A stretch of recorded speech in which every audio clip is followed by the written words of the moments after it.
I have a free home organizing checklist that you can access at www.homeorganizingforbeginners.com. So this checklist, it's a little bit different. It goes through 8 strategies that will get you off the hamster wheel of home organizing. You know what that is. That's where you organize the same spaces over and over and over again. There's nothing more frustrating in your home organizing journey than when you organize a space that you've already organized, right? The key is to have sustainability in mind throughout the entire process. So you really want to sustain or keep your organized spaces organized. In this free checklist, you'll learn the actions to take before you roll up your sleeves and dive in, as well as what to do once the space is organized and really put together the way that you want it. To download the checklist, go to www.homeorganizingforbeginners. Welcome to Home Organizing for Beginners. I'm Tammy, your home organizing educator. In each episode, I share a microscopic home organizing topic. That just means it's something you can implement today from start to finish if you so choose. Today's microscopic home organizing topic is how to optimize the use of your utility room. So, what is a utility room exactly? It's the space in your home where things like the furnace or the water heater are stored, where they are basically. So, oftentimes there's unused spaces in these rooms. Our utility room is in the basement. It houses our furnace, our water softener, the water heater, and a chest freezer. So it also has a door that goes up to the garage and the opening under the stairs that go to our main level of our home. It's completely unfinished, meaning the floor is concrete, the wall studs are showing, and then there's concrete walls on 2 sides. So it's been a bit of a dumping grounds for things that we just aren't sure what to do with. So, like, we have a whole bunch of Nerf guns that the kids have played with. They're hanging down there on a rack that's attached to the studs of the walls. So we just kind of store things down there. We have a keyboard down there that my daughter is not using anymore because we've upgraded. So for us, it was a bit of a dumping grounds, but now it's just kind of storage for things waiting to be donated, things that I need to move out.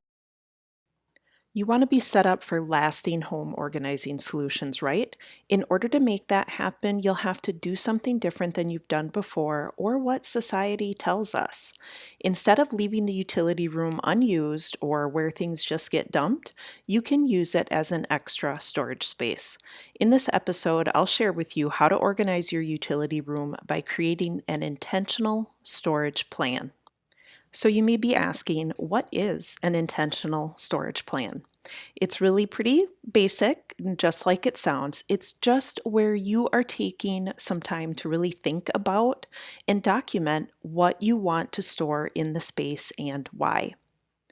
So, why is an intentional storage plan important for an area like the utility room?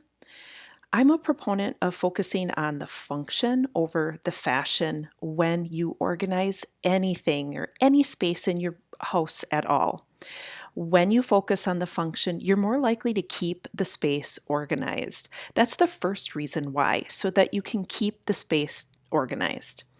Our utility room has some like ad hoc shelving to it. It used to be the kids' toy shelving when they were little. Like we would have their blocks and board games and things like that. Now it's got the off season coats, shoes, boots, and things like that in it. This is functional for us because we're able to swap out the seasonal clothing easily. And what we're not using at the time, it's not clogging up our high traffic area on the main level.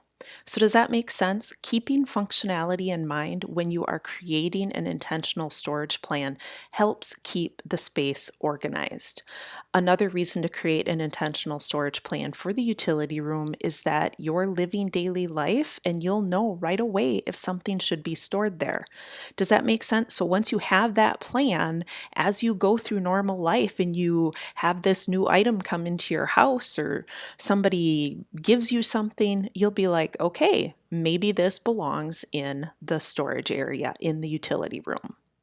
Now you know what an intentional storage plan is and why you want one. Let's get to work and actually create one. The outcome you will have is to document what types of items will be stored in the utility room and if you need to acquire storage tools like racking, bins, or boxes. Once you have this documented, you're able to put your plan into action with the help of your family. Step one. So I have a total of 4 steps in this process. Step number one is to assess the space. I want you to go to the utility room and assess the current state of the space.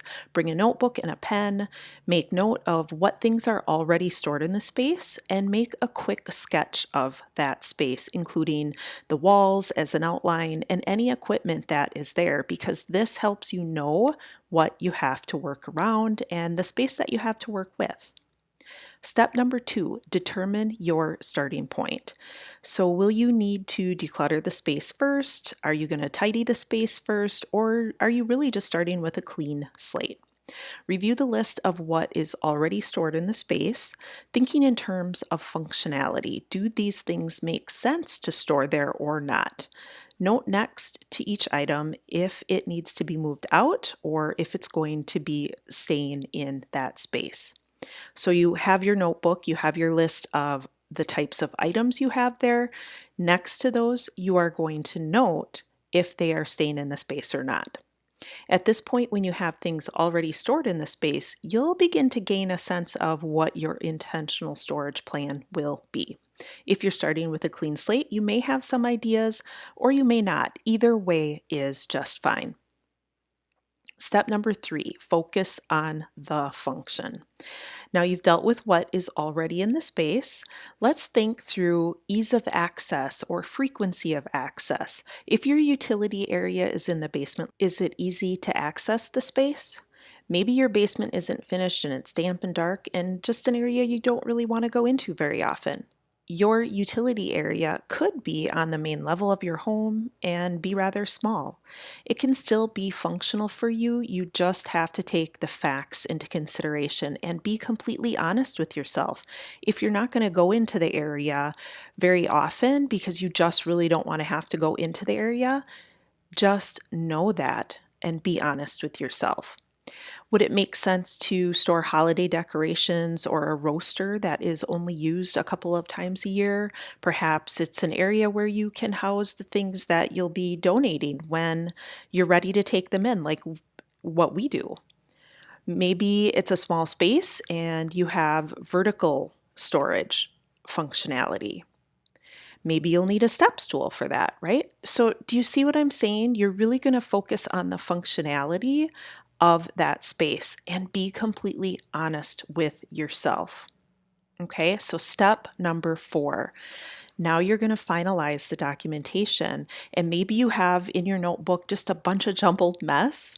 Now you're going to either sit down at a computer or you're going to start a new piece of paper because this is going to be your finalized intentional storage plan for your utility room. So you have your notes. Now it's time to finalize them. You're going to type them up. You're going to write out the plan. You're going to include what your starting point is. Do you have to declutter the area first? That's okay. So write that down. Declutter the area first. Or maybe you just have to tidy it up and organize it a little bit. Okay, does that make sense? Type up that starting point. You're going to include your functionality factors. What things are important, infrequently used, lightweight, heavy, whatever the case may be, you have to note that down. And finally, you're going to include any storage tools you need, boxes, bins, stools, and that kind of stuff. Okay, so this is your intentional storage plan. You've thought through the important things for this space. You've thought through the things you have in your home that could be put in this area.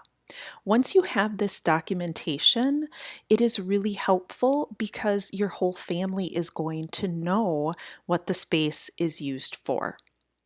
If you need some extra help with your specific home organizing journey, shoot me an email at tammy@homeorganizingforbeginners.com so that we can connect and get a solution that works for you, your family, and your current season of life. That's what I have for you today. Have a fun and productive weekend. I'll be back here next week sharing tangible and simple instructions about home organizing, cleaning, and time management. I'll see you then. Thanks for listening to Home Organizing for Beginners. Are you to the point where you just want someone to come into your home to get it clean and organized? I get it. Daily life so easily has us feeling like we're running around like chickens with their heads cut off, right? What if you could learn how to clean and organize your home in a truly effective and lasting way? Is that something you would be interested in? In the online course, Home Organizing for Beginners, that is exactly what I teach you. It's so important when cleaning and organizing your home to consider how you and your family live life each day. It's a must in order to set yourself up for success with a home that you can whip back into shape anytime life gets out of control. Because it's guaranteed that life will get out of control, right? So, home organizing for beginners will give you confidence in your ability to organize your home. It's going to allow your newfound confidence to show your kids that they can be organized too, even though they're going to fight you every step of the way. Home Organizing for Beginners gives you foolproof steps to creating a clean and organized home that you will be proud to welcome others into whenever they stop by unannounced. It also gives you time to spend how you choose. For me, that extra time has been spent studying the Bible, it's spent praying, and this has helped me bring true peace and joy into our home. To learn more, go to homeorganizingforbeginners.com.